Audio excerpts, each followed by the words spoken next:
ఈరోజు సండే అండి.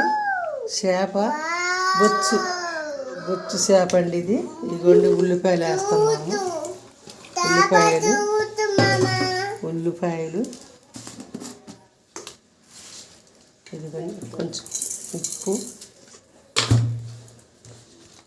అండి. ఇదిగోండి పసుపు వేస్తున్నాం. ఇదిగోండి కొంచెం కారం వేస్తున్నామండి. కారం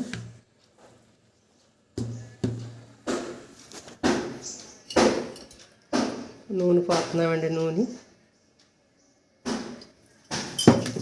ఇవన్నీ పోసేసి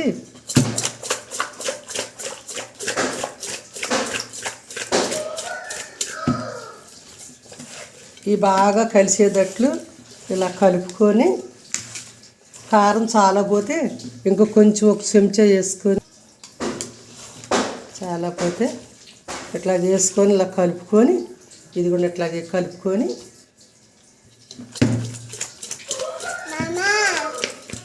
ఇదిగోండి ఇట్లా కలుపుకొని ఇలాగా అన్నీ వేసేసుకొని కొద్దిగా నీళ్ళు పోసుకొని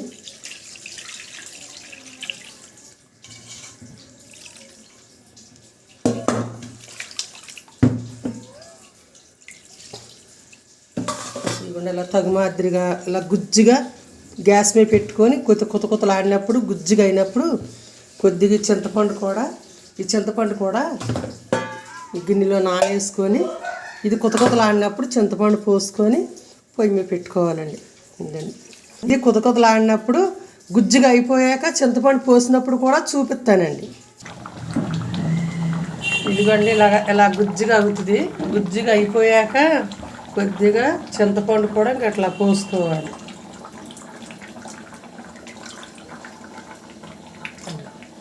మీకు పులుపు ఎంత కావాలో అంత, ఎక్కువైతే ఎక్కువ వేసుకోవచ్చు.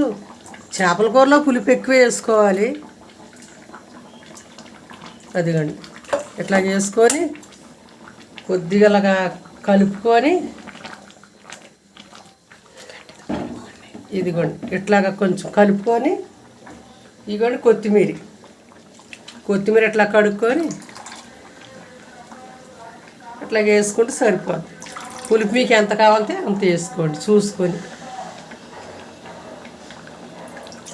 కొత్తిమీర ఇదిగోండి ఇంక ఇట్లాగా గుజ్జుగా అయిపోయాక దగ్గరికి ఎగిరిపోయాక దింపేసుకొని మాకు మట్టుకు లైక్ చేయండి, సబ్స్క్రైబ్ చేసుకోండి.